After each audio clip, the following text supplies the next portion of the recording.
So yes, all students, a very good evening to you all and welcome to Enlightened Educators. So ಇವತ್ತು ಬಂದು ಒಂದು very important update ಬಗ್ಗೆ ಮಾತಾಡಕ್ಕೆ ಬಂದಿದ್ದೀನಿ. That is your makeup examination is been provided for second sem ಸ್ಟೂಡೆಂಟ್ಸ್ಗೆ ಈಗ ಮತ್ತೆ provide ಮಾಡ್ತಾ ಇದ್ದಾರೆ. ಅವ್ರಿಗೆ already first semester backlog exam conduct ಆಗಿತ್ತು while they were having their second semester also. Second sem exam ಇರೋವಾಗಲೇ ಅವ್ರಿಗೆ first sem backlog exams conduct ಮಾಡಿದ್ರು ಇತ್ತು. ಬಟ್ ಈಗ ಮತ್ತೆ ಅವರಿಗೆ ಕೊಡ್ತಾ ಇದ್ದಾರೆ along with second semester exam. Second sem ಅಲ್ಲಿ ಆದರೂ ಫೇಲ್ ಆಗಿದ್ರೆ ಅದ್ರ ಜೊತೆಗೆ ಫಸ್ಟ್ ಸೆಮ್ದು ಬರೆಯುವಂತ ಅವಕಾಶನ ಕೊಟ್ಟಿದ್ದಾರೆ. ಸೊ ಈ ಅವಕಾಶ ನಿಮಗೂ ಲಭ್ಯವಿದೆ. ಮೀನ್ ಟು ಸೇ ನೀವು ಫೋರ್ತ್ ಸೆಮ್ ಯಾವ್ದಾದ್ರು ಚೆನ್ನಾಗಿ ಈಗ ಮಾಡಿಲ್ಲ, ಯಾವ್ದಾದ್ರು ಒಂದು ಫೇಲ್ಡ್ ಆಗ್ತೀನಿ ಅಂತಂದ್ರೆ ಅದ್ರ ಎಕ್ಸಾಮ್ಸ್ ಮೇಕಪ್ ಎಕ್ಸಾಮ್ ಅನ್ನ ಕೊಡ್ತಾರೆ. ತಕ್ಷಣ ಒಂದು 15 to 20 ಡೇಸ್ ಆದ್ಮೇಲೆ ಅನೌನ್ಸ್ ಅನ್ನ ಮಾಡುವಂತದ್ದು. ಅದ್ರ ಜೊತೆಗೆ ನೀವೀಗ ಥರ್ಡ್ ಸೆಮ್ದು ಯಾವ್ಯಾವ್ದು ಬರೀತಾ ಇದ್ದೀರಾ, ಸೊ ಆ ಥರ್ಡ್ ಸೆಮ್ದು ನೀವು ಯಾವ್ದು ಬರೀತಾ ಇದ್ದೀರಾ ಅದ್ರಲ್ಲೂ ನಿಮ್ಗೆ ಯಾವ್ದಾದ್ರು ಬರೆಯಕ್ಕಾಗಿಲ್ಲ ಅಂದ್ರೆ ಆ ಮೇಕಪ್ ಎಕ್ಸಾಮ್ ಅಲ್ಲಿ ಬರ್ದು ಕ್ಲಿಯರ್ ಮಾಡ್ಕೊಳ್ಳೋಂತ ಅವಕಾಶ ಇದೆ. ಸೊ ಅದನ್ನ ದಯವಿಟ್ಟು ಮಿಸ್ ಔಟ್ ಅನ್ನ ಮಾಡ್ಕೊಳಕ್ ಹೋಗ್ಬೇಡಿ. ಓಕೆನಾ? This is one important update. And ನಾವು ಕಮಿಂಗ್ ಆನ್ ಟು ದಿಸ್. ಈಗ ಎಲ್ಲರಿಗೂ ನಾಳೆ 8051 ಮೈಕ್ರೋ ಕಂಟ್ರೋಲರ್ ಮತ್ತೆ ಆಪರೇಟಿಂಗ್ ಸಿಸ್ಟಮ್ ಇದೆ. ಆಪರೇಟಿಂಗ್ ಸಿಸ್ಟಮ್ ಬಗ್ಗೆ ಮಾತಾಡಂಗೆ ಇಲ್ಲ, ಥಿಯರಿ ಸಬ್ಜೆಕ್ಟ್. ಸೊ ಹಾಗಾಗಿ ನಿಮ್ಗೆ main thing that I have to say is right answers and points.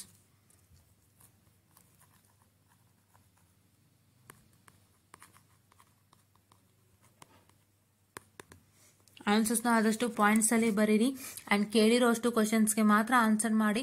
Don't write more and more things so that more and more content ಓದಷ್ಟು ಅವ್ರಿಗೆ patience ಇಲ್ಲ. ಹೌದಾ? ತುಂಬಾ ಜನ ನಿಮ್ಗೆ ಮಿಸ್ಗೈಡ್ ಮಾಡ್ಬೋದು. ಥಿಯರಿಗೆ ತುಂಬಾ ಜಾಸ್ತಿ ಬರೀಬೇಕು, 1, 2, 3, 4 pages ಆತರ. But no, what is the matter is what is the asked question. ಈಗ say for example, let me take a question from here only. I'll take one question from operating system for you all. Operating system is 553, right? See, the question is as follows: define operating system, discuss various resource allocation technique ಅಂತ question ಕೇಳಿದ್ದಾರೆ. So ನೀವು ಅದಕ್ಕೆ ಬಿಟ್ಟು ಬೇರೆ ಏನಾದ್ರೂ ಬರೀತೀರಾ? ಇಲ್ಲ.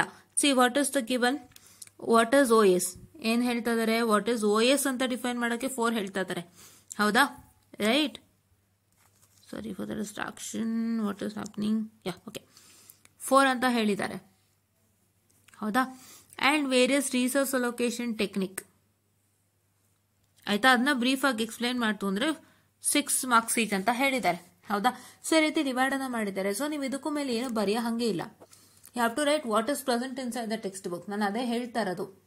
ನೀವು question required ಆಗಿರೋಂಥ ಕಂಟೆಂಟು ಪ್ಲಸ್ ಆ ಕಂಟೆಂಟು ನಿಮ್ಗೆ ಎಷ್ಟಿದೆ ಟೆಕ್ಸ್ಟ್ ಬುಕ್ ಅಲ್ಲಿ ಅಷ್ಟೇ ಬರೀಬೇಕು.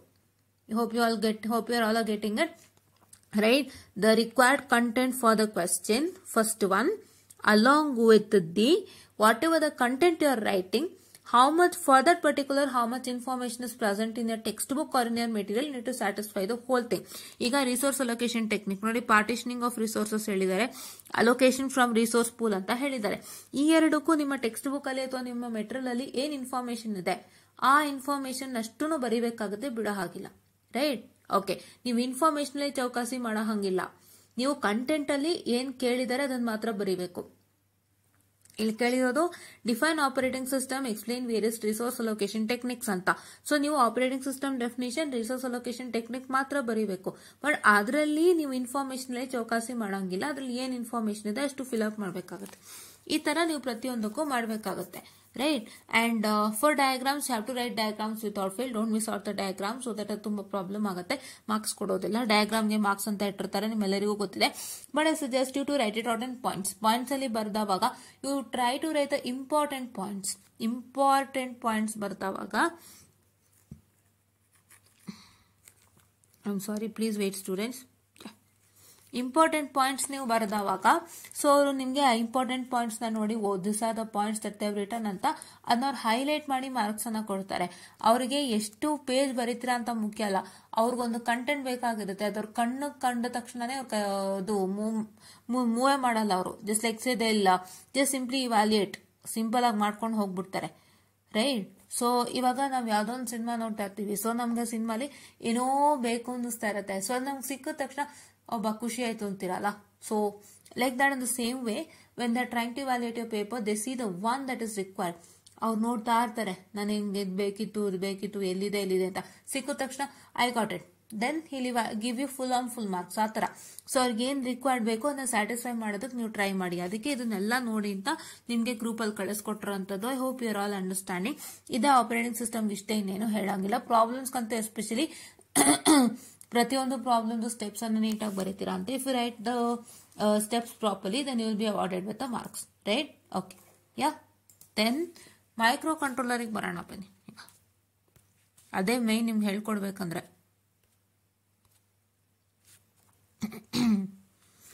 8051 ಮೈಕ್ರೋ ಕಂಟ್ರೋಲರ್ ಹೇಗೆ ಬರೀಬೇಕು ಎಕ್ಸಾಮ್ ಪೇಪರ್ ಅಲ್ಲಿ ಅದನ್ನ ನಾನು ನೀಟಾಗಿ ಹೇಳ್ಕೊಡ್ತೀನಿ, ಆಯ್ತಾ?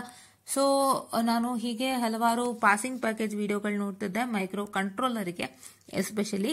ಸೊ ಪಾಸಿಂಗ್ ಪ್ಯಾಕೇಜ್ ವಿಡಿಯೋನಲ್ಲಿ ಅವ್ರು ಕೊಟ್ಟಂತ ಇನ್ಫಾರ್ಮೇಶನ್ ಬಂದು it's all about repeated questions that you all have to study, right? So ಅದನ್ನೇ ನಾನು ಅವತ್ತೇ ಹೇಳಿದ್ದೆ, ಕ್ವಶನ್ ಪೇಪರ್ ನೋಡಿ ನಿಮಗೆ ಗೊತ್ತಾಗುತ್ತೆ ಅಂತ. ಸೊ ಕ್ವಶನ್ ಪೇಪರ್ ನೋಡಿದವಾಗ important questions are repeated questions only, that I have already told it you before, right? The same thing has been repeated. Okay, yeah. So see here the first question. Differentiate between microprocessor and microcontroller with respect to their architecture and instructions. So specific ಆಗಿ ನೀವು architecture ಮತ್ತೆ instruction ಗೆ ಸಂಬಂಧಪಟ್ಟಂತೆ differentiate ಮಾಡಿ. General differentiation is different and differentiation with respect to the architecture and instruction is different. So ನೀವು ಅದ್ರ architecture, microprocessor architecture ಏನು,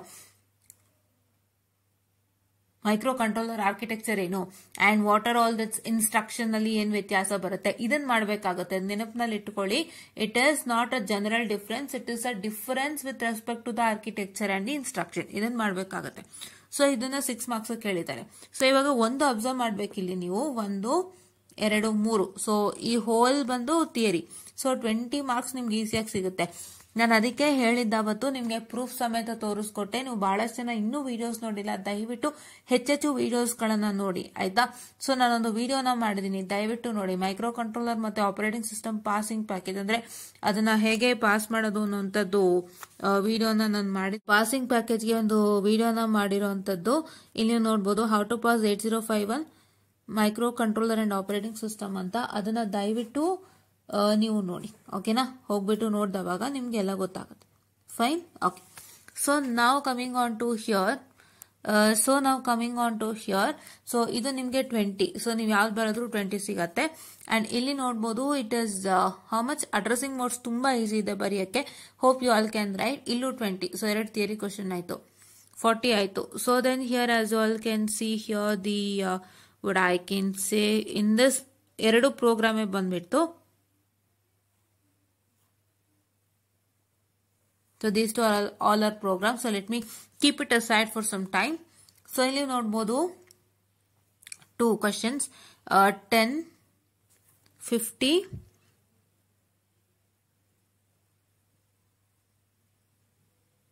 and here it is how much? 20, right? 60 plus and 70. So 70 marks ನಿಮ್ಗೆ theory ಬರ್ತಾರೆ. So ಅಂದ್ರೆ ಏನು, first ನೀವು last moment ಅಲ್ಲಿ ಥಿಯರಿಗೆ ಹೆಚ್ಚು ಕಾನ್ಸಂಟ್ರೇಟ್ ಅನ್ನ ಮಾಡಬೇಕಾಗುತ್ತೆ. ಅದ last moment you have to concentrate on theory. Last moment ಅಲ್ಲಿ ನೀವು ಹೆಚ್ಚು ಥಿಯರಿಗೆ ಕಾನ್ಸಂಟ್ರೇಟ್ ಮಾಡದಂತೆ ನಿಮ್ಗೆ ಒಳ್ಳೆ ರಿಸಲ್ಟ್ ಅನ್ನ ತಗೋಬಹುದು. ನೀವೇನಾದ್ರು ಇವಾಗ ನಾ ಪ್ರೋಗ್ರಾಮ್ ವರ್ಕೌಟ್ ಮಾಡ್ತೀನಿ ಅಂತ ಪ್ರೋಗ್ರಾಮ್ ವರ್ಕೌಟ್ ಮಾಡ್ತಾ ಕೂತ್ಕೊಂಡ್ರೆ ಇರೋ ಥಿಯರಿನೂ ಮಿಸ್ ಔಟ್ ಮಾಡ್ಕೋತೀರಾ. ಥಿಯರಿಯಿಂದ ನಿಮ್ಗೆ ಹೆಚ್ಚು ಮಾರ್ಕ್ಸ್ ಬರೋದ್ರಿಂದ ಥಿಯರಿಗೆ ಸ್ವಲ್ಪ ಹೆಚ್ಚು ಕಾನ್ಸಂಟ್ರೇಟ್ ಮಾಡಿ before you go for exams, right? After that ನೀವೇನ್ ಮಾಡ್ಬೇಕು ಅಂದ್ರೆ ಕೊನೆಯಲ್ಲಿ ಎಲ್ಲಾ ಥಿಯರಿ ರಿವಿಷನ್ ಆದ್ಮೇಲೆ ಪ್ರಾಬ್ಲಮ್ಸ್ಗೆ ಬನ್ನಿ, ಪ್ರೋಗ್ರಾಮ್ಸ್ಗೆ ಬಂದವಾಗ try to look at the programs, ಅಂದ್ರೆ ಜನರಲ್ ಬೇಸಿಕ್ ಪ್ರೋಗ್ರಾಮ್ಸ್ ಮತ್ತೆ ಅದರ ಇನ್ಸ್ಟ್ರಕ್ಷನ್ ಸೆಟ್ಸ್ ಏನೇನಿದೆ, how the program is been return ಅನ್ನೋದನ್ನ ನೋಡ್ಕೊಳ್ಳಿ.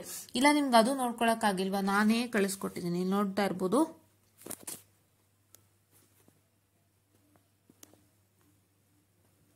ಇಲ್ಲಿ ನೋಡಿ, 15 EC 563, 18 EC 46, 18 EC 46, 17 EC 563, 17 EC 553, 15 EC 553, 15 EC 563, 18 EC 46, 15 EC 553 ಇವೆಲ್ಲ ಕಳಿಸ್ಕೊಟ್ಟಿದ್ದೀನಿ. 563 ಬಂದು ಮೈಕ್ರೋ ಕಂಟ್ರೋಲರ್, 553 ಬಂದು operating system, 18 EC 46 is also micro controller, right? So ಅದನ್ನ ನೀವು ನೋಡ್ಬೇಕಾಗತ್ತೆ. ನೋಡಿದವಾಗ ನಿಮ್ಗೆ ಪ್ರೋಗ್ರಾಮ್ಸ್ ಗಳು ಗೊತ್ತಾಗತ್ತೆ.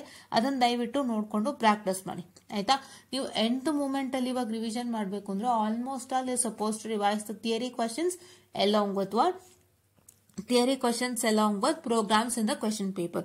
ಅಷ್ಟೊಂದು ಪ್ರಾಕ್ಟೀಸ್ ಮಾಡಿ. Programs in the question paper ನೀವು ಪ್ರಾಕ್ಟೀಸ್ ಮಾಡಿದಾಗ ಸೊ ನಿಮ್ಗೆ ಯಾವ್ದಾದ್ರು ಅದೇ ಬೇಸಿಸ್ ಮೇಲೆ ಪ್ರೋಗ್ರಾಮ್ ಕೊಡ್ತು ಅಂದ್ರೆ ಇಲ್ಲಿದೊಂದು ಅಲ್ಗರಿದಮ್ನ ನೀವು ಅಲ್ಲೂ ಕೂಡ ಒಂಚೂರು ಫಾಲೋ ಮಾಡಬಹುದು so that you get some marks. Okay, and theory questions main basically ನಿಮ್ಗೆ ಅವತ್ತೇ ಹೇಳಿದೆ ಇಂಪಾರ್ಟೆಂಟ್ ಅಂಡ್ ನಾನ್ ಇಂಪಾರ್ಟೆಂಟ್ ನ ಸೆಗ್ರಿಗೇಟ್ ಮಾಡ್ಕೊಳ್ಳಿ ಅಂತ. If you have been segregated with it ಅಂದ್ರೆ ನೀವು ಅದು ಸೆಗ್ರಿಗೇಟ್ ಮಾಡಿಟ್ಟಿದ್ದೀರಾ ಅಂತ ಹೇಳಿದ್ರೆ so what I suggest you yes so ನಾನೇನ್ ಸಜೆಸ್ಟ್ ಮಾಡ್ತೀನಿ, ನೀವು ಅದನ್ನ ಸೆಗ್ರಿಗೇಟ್ ಮಾಡಿತ್ತು ಅಂತ ಹೇಳಿದ್ರೆ ಸೊ ಅದನ್ನೇ ಸ್ಟಾರ್ಟ್ ಮಾಡಿ, ಸೆಗ್ರಿಗೇಷನ್ ಇಟ್ಕೊಂಡು ಸ್ಟಾರ್ಟ್ ಮಾಡಿ. ಇಂಪಾರ್ಟೆಂಟ್ ಕ್ವಶನ್ಸ್ ಎಲ್ಲ ಫಸ್ಟ್ ಪ್ರಾಕ್ಟೀಸ್ ಮಾಡ್ಬಿಡಿ, ಆಮೇಲೆ come to the ones which is not been given and please to also practice that without fail. Okay, yes. And ಕೆಲವೊಂದು ತುಂಬಾ ರಿಪೀಟೆಡ್ ಕ್ವಶನ್ಸ್ ನಂತೂ ದಯವಿಟ್ಟು ಬಿಡಕ್ ಹೋಗ್ಬೇಡಿ, ಮತ್ತೆ ಮತ್ತೆ ಬರುತ್ತೆ. ಓಕೆನಾ, this is all is what you all have to do. And while writing answers and micro controller theory especially architecture ಎಲ್ಲ ಕೇಳುವಾಗ ಆರ್ಕಿಟೆಕ್ಚರ್ ಡಯಾಗ್ರಾಮ್ಗಳು ಆಮೇಲೆ ಪಿನ್ ಡಯಾಗ್ರಾಮು ಅದನ್ನು ಬರೀಬೇಕಾಗುತ್ತೆ. And you know the pin diagram ಒಂದು ಇನ್ನೊಂದು ಯಾವುದೋ ಇದೆ ಅದನ್ನು ಕೂಡ ಫಸ್ಟ್ ಮಾಡ್ಯೂಲ್ ಅಲ್ಲಿ ಪೂರ್ತಿ ಆರ್ಕಿಟೆಕ್ಚರು ಪಿನ್ ಡಯಾಗ್ರಾಮ್ ಬರುತ್ತೆ, ಇಂಟರ್ಫೇಸಿಂಗ್ಸ್ ಎಲ್ಲ ಬರುತ್ತೆ, ಅವನ್ನೆಲ್ಲ ನೀವು ಡಯಾಗ್ರಾಮ್ನೆಲ್ಲ ಬರೆದು ತೋರಿಸಬೇಕಾಗುತ್ತೆ. And you need to write it in points. ಆಯ್ತಾ, especially while you writing architecture, ನೀವು ಆರ್ಕಿಟೆಕ್ಚರ್ ಬರೆಯುವಾಗ wait a minute I will open.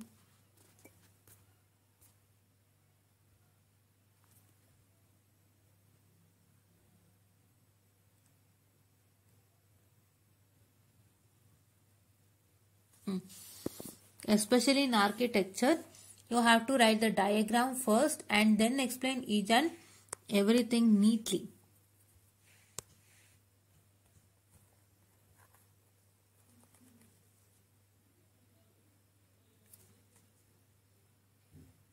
You have to explain each and everything. ಅಂದ್ರೆ ಪ್ರತಿಯೊಂದು ಪಾರ್ಟ್ಸ್ ಒಂದು ಆರ್ಕಿಟೆಕ್ಚರ್ ನಲ್ಲಿ ಯಾವ ಪಾರ್ಟ್ ಇದೆ ಆ ಪಾರ್ಟ್ ನ ನೀವು ನೇಮ್ ಮಾಡಿಬಿಟ್ಟು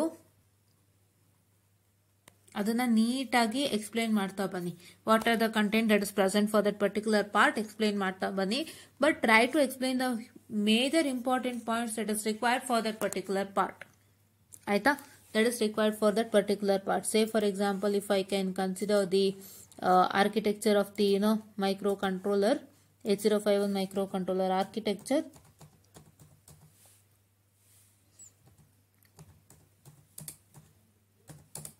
Wait a minute, I only have the textbook. I'll get it. Please wait, students. Hope I have kept it here only near to me. Okay. No, wait a minute. That is DSP. Hope I have kept it here. Ouch. I'm sorry, students. Yeah, wait. Hope I have kept it here only near to me so that I can tell you things. So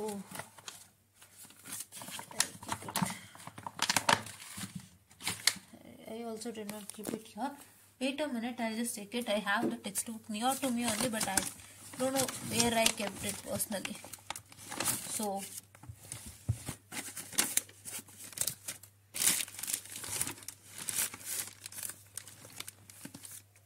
here only it's that I got it.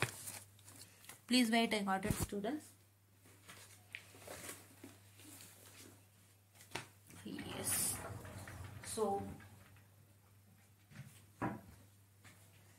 So now if I can consider the architecture of 8051 microcontroller, say which is present out here.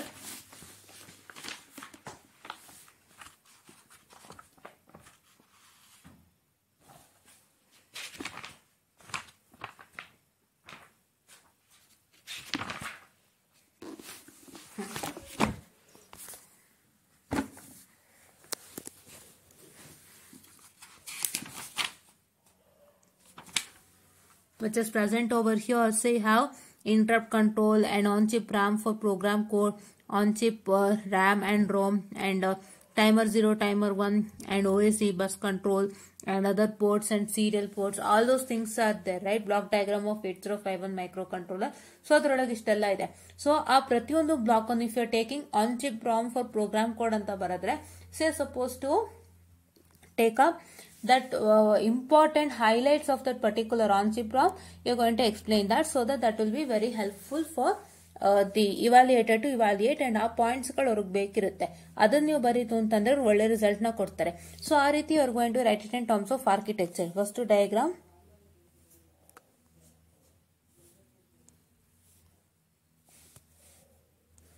first diagram, then name in the sense what are the name of the block and the important highlights of the thing. Okay, that much is supposed to do. And then now coming on to next one,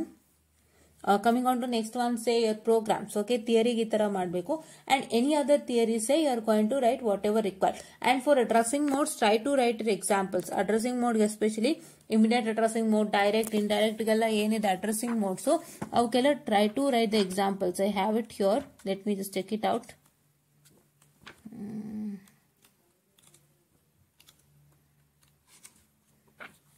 Let me just check it out. Where is it? I'll just tell you. I have it here, addressing modes, right?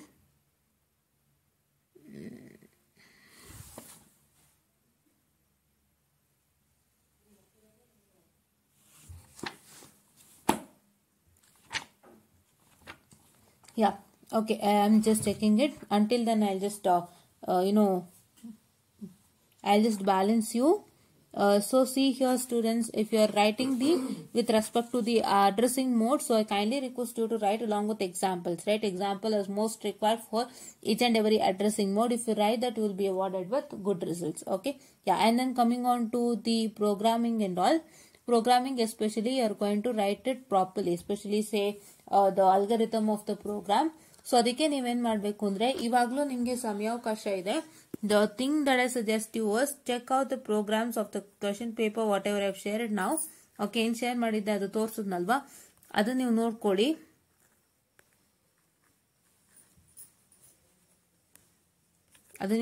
Check out the program present in the question paper and please do try to understand that. ಅದನ್ನ ಅರ್ಥ ಮಾಡ್ಕೊಂಡು ನೀವು ಅದೇ basis ಮೇಲೆ ಯಾವ್ದಾದ್ರು program ಬಂದಿತ್ತು ಅಂತಾನೆ just try to apply the same algorithm, ಒಂಚೂರು ಹೆಚ್ಚು ಕಮ್ಮಿ ವ್ಯತ್ಯಾಸ ಮಾಡಿ, so that you might get some good marks. Okay, but I kindly suggest you to study the theory first. Give priority to theory because theory ನಿಮ್ಗೆ ಹೆಂಗೆ ಲೆಕ್ಕ ಹಾಕಿದ್ರು ಒಂದು 70 to 80 ಬರೋದ್ರಿಂದ ಸೊ ದಯವಿಟ್ಟು ಥಿಯರಿಗೆ ಪ್ರಾಮುಖ್ಯತೆಯನ್ನು ಕೊಡಿ. ನೀವು ಥಿಯರಿ ಬಿಟ್ಬಿಟ್ಟು ಪ್ರೋಗ್ರಾಮಿಂಗ್ ನೋಡ್ತೀನಿ ಅಂದ್ರೆ ಪ್ರೋಗ್ರಾಮಿಂಗ್ ಒಂದು 30 to 40 ಬರ್ಬೋದು, ಸೊ ಅದು ನಿಮ್ಗೆ ಅಷ್ಟು ಯೂಸ್ ಆಗಲ್ಲ. ಸೊ ದಯವಿಟ್ಟು ಇವಾಗ ಥಿಯರಿಗೆ ಒಂದು ಒತ್ತನ್ನ ಕೊಟ್ಟು ನೀವು ಆದಷ್ಟು ಪಾಸ್ ಆಗ್ಲಿಕ್ಕೆ ಒಂದು ಇದನ್ನ ನೋಡಿ. ಪ್ರೋಗ್ರಾಮಿಂಗ್ ಬಂದು ನಾನು ಹೇಳ್ದಂತೆ ಮಾಡ್ಕೊಳ್ಳಿ. This is how you all have to do. And even for the problems you have one baud rate and others right in the module 4. So ಅದಕ್ಕೆ ನೀವೇನ್ ಮಾಡ್ಬೋದು ಅಂದ್ರೆ you can just try writing the formula and then you can try substituting the values and then get the resultant. You need to practice for that, right? Okay, so this is all is what how we have to write and present it neatly. Don't make some cuts and all. And I kindly suggest you to write all the answers on points. say points ಅಲ್ಲಿ ಬರೋದಷ್ಟು ತುಂಬಾ ಸುಲಭ ಆಗುತ್ತೆ and ನೀವು ಕಡಿಮೆ ಮಾಡಬಹುದು. ಜಾಸ್ತಿ theory ಬರೆಯೋದಕ್ಕಿಂತ ನೀಟಾಗಿ 5 points ಅನ್ನ ರೆಪ್ರೆಸೆಂಟ್ ಮಾಡಬಹುದು. That will highlight how much of studied ಅಂತ. So this is what is all you all have to do ಅಂತ ಹೇಳ್ತಾ I just find up this session and thank you.